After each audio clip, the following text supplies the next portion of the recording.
अस्सलामु अलैकुम वरहमतुल्लाहि वबरकातुहू। मोहतरम भाइयों, बुज़ुर्गों, दोस्तों, ये हमारा इस्लाह मुआशरा का 420वां सबक है। मोहतरम बुज़ुर्गों, अलवर में जिस तरह से एक बेकसूर बेगुनाह मासूम मुसलमान पहलू ख़ान को शहीद कर दिया गया,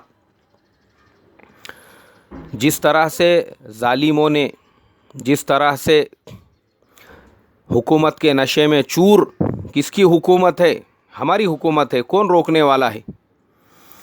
एक बेकसूर बेगुनाह पे जिस तरह से हमला किया और जो वीडियो पूरी दुनिया में वायरल हुआ और जिस तरह से हिंदुस्तान की बदनामी हुई,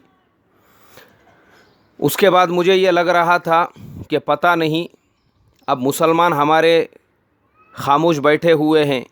हमारा जो संवैधानिक हक़ है उसके हिसाब से हम लोगों को भी रोडों पे, रास्तों पे निकल के उसका प्रोटेस्ट करना ज़रूरी था।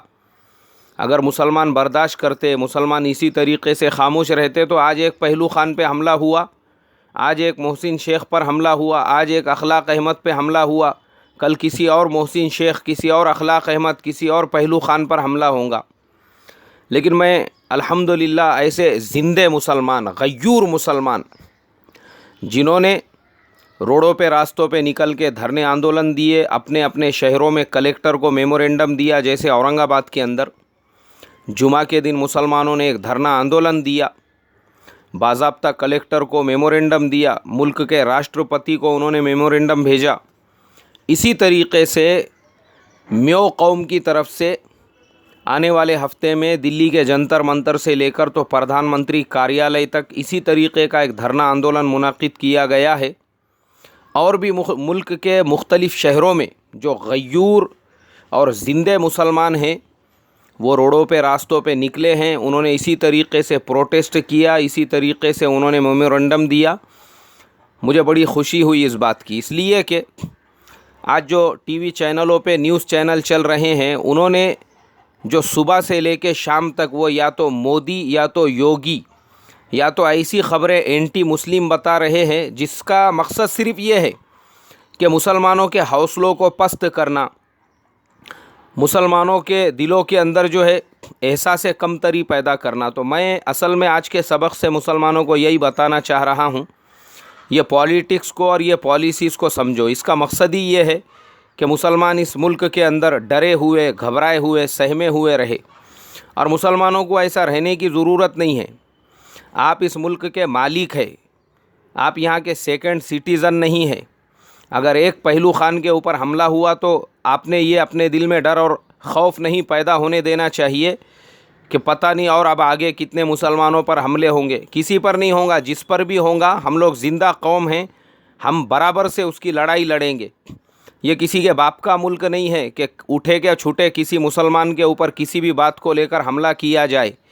हमारे पास में इतने हुकूक़ है, हमारे पास में इतने राइट्स है, हम अपने मुल्क के पीएम से, मुल्क के प्रेसिडेंट से मिलकर इस मसले पे बात कर सकते हैं। और अगर वहाँ पे हमारी बात कबूल नहीं हो रही है तो आप ऐसा मत समझो कि ये दुनिया जो है ये अंधों और बहरों की है। पहलू ख़ान वो शख्सियत है जिसको CNN ने अपनी हेडलाइन के अंदर दिखाया।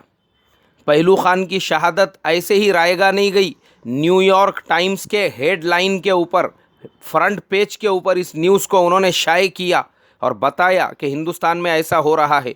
हम अपनी लड़ाई आगे ले जाकर यूनाइटेड नेशन के अंदर ये शिकायत कर सकते हैं कि हिंदुस्तान के अंदर एक तरफ़ा मुसलमानों पे ऐसे हमले हो रहे हैं। मुसलमानों को डरने घबराने की ज़रूरत नहीं है। हम वो है, आज हिंदुस्तान को जो पहचान मिली है वो हमारी वजह से। ये जो हमारे ऊपर हमले करने वाले हैं या हमारी मुखालिफत के अंदर खड़े हुए हैं, इनको दुनिया में कोई नहीं पहचानता। इनकी पहचान सिर्फ़ उस नाम से है जिसको मैं अपने बयान में नहीं बता सकता हूँ, इसके अलावा इनकी कोई पहचान नहीं है। लेकिन दुनिया हिंदुस्तान को जानती है तो सिर्फ़ और सिर्फ उन मुसलमानों की वजह से जिन्होंने इसको चार चांद लगाए और जिनकी वजह से ये दुनिया में जाना जाता है।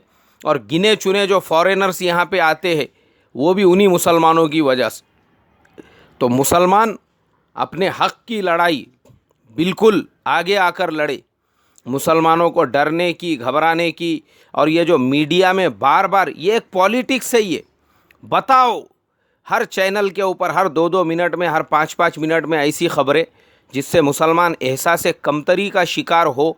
मुसलमानों को होने की ज़रूरत ही नहीं है। क्यों? इसलिए ज़रूरत नहीं है क्योंकि भाई जिस मुल्क में आप आज़ादी का सांस ले रहे हो, ये मुसलमानों के बाप दादाओं की कुर्बानियों का नतीजा है। उन्होंने अपना इतना खून बहाया जितना तुम्हारे बाप दादा ने पसीना नहीं बहाया था, उसका नतीजा है जो ये मुल्क आज आज़ाद है। और जहाँ पे तुमको आज़ादी करने का, अय्याशी करने का और इस तरीक़े से पार्लियामेंट में पहुँचने का और यहाँ के बड़े बड़े हुक्मरान बनने का मौका मिल रहा है, ये मुसलमानों की कुर्बानियाँ हैं। तो ये मुसलमानों का मुल्क है। ये मुसलमान यहाँ पे कोई बाहर से आए हुए नहीं हैं, मुसलमान कोई बाहर से आके बसे हुए नहीं हैं।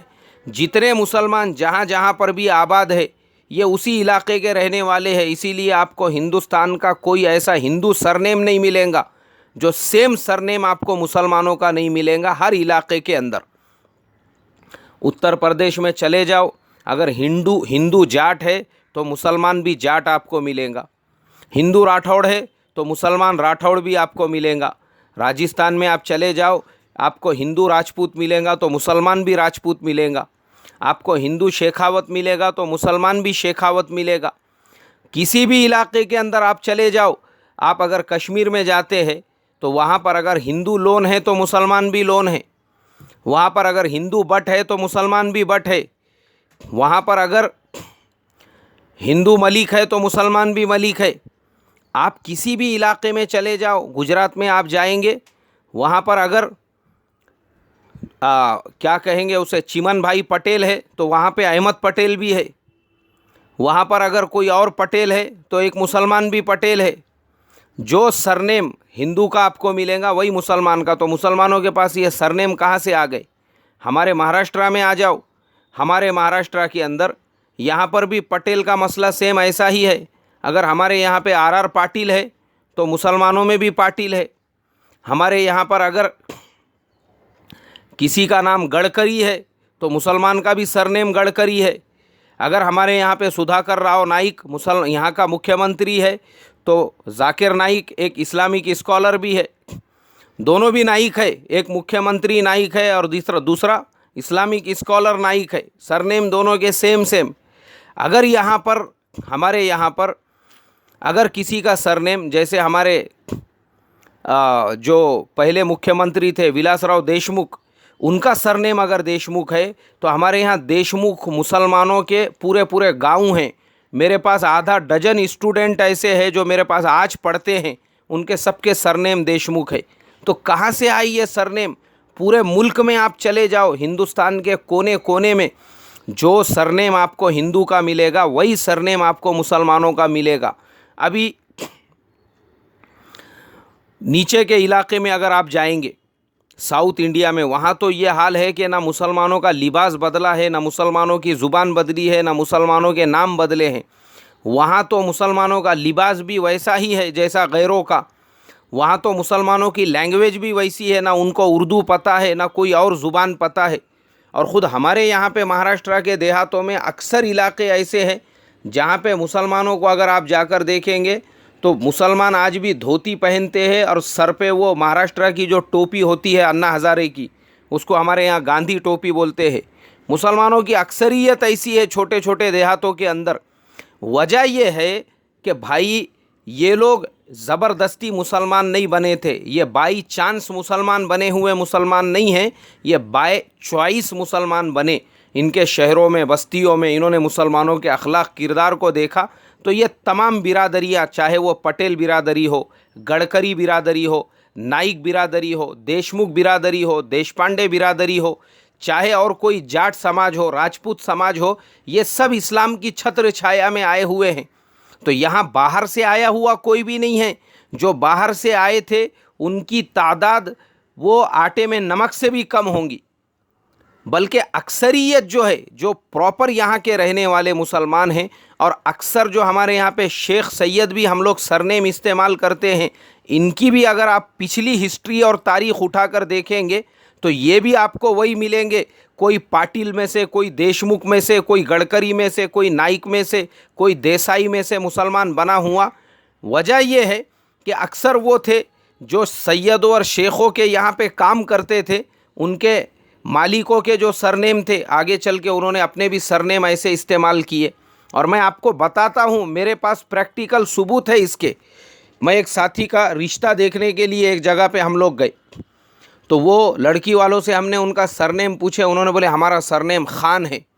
तो लड़के ने कहा, बोले भाई हम लोग तो सैयद है, सैयदों के अलावा हम दूसरी लड़की नहीं करते। तो फ़ौरन लड़की के वालिद ने कहा, नहीं गांव में हम भी सैयद ही छे बोले, लेकिन पुणे में आए तो ज़रा यहाँ पे खान नाम थोड़ा सा वज़नदार दिखता ना, इसके वास्ते हमने हमारा सरनेम चेंज कर दिए। ये मुसलमानों का हाल है, गांव बदला तो उसके साथ में सरनेम भी बदल गया। ऐसे सैकड़ों मिसालें हमारे सामने हैं। तो मुसलमान अपने अंदर ये एहसास कमतरी नहीं पैदा होने दे कि हम बाहर के हैं, जो हमारे ऊपर आज इल्ज़ाम लगाए जा रहे हैं, बल्कि हमारा ये काम बनता है कि जितना हो सकता है ये जो सीधे साधे और भोले भाले जो हमारे गैर ईमान वाले भाई हैं, उनके साथ मिलजुल के हम रहे, उनके प्रोग्रामों में शिरकत करें, उनको अपने प्रोग्रामों में बुलाए, ताकि ये गलत फहमियाँ आपस में एक दूसरे से दूर हो सके। और ये मीडिया के ऊपर जो चलाई जाने वाली मुहिम है, मुसलमानों के अंदर एहसास कमतरी पैदा करने के लिए, हम रत्ती बराबर भी ऐसे चीज़ों का टेंशन ना ले, बल्कि हमेशा अपने दिल में ये एहसास रखे हम इस मुल्क के मालिक थे, हम इस मुल्क के मालिक हैं और आगे भी इस मुल्क के मालिक रहेंगे इंशाअल्लाह। अल्लाह तबारक व तआला दुश्मनों की बुरी नज़र से मुसलमानों के जान माल इज़्ज़त आबरू, मस्जिद मदरसों खानकाहों, दावत व तबलीग की मुबारक मेहनत और तमाम तहरीकें और जमातें जो दीन के मेहनतों के अंदर लगी हुई है, उनकी हिफाजत फरमाएँ, कारोबार की हिफाजत फरमाएँ और हर तरह से जो है शुरूर व फुतून से महफूज रखे। अस्सलामु अलैकुम व रहमतुल्लाहि व बरकातुहू।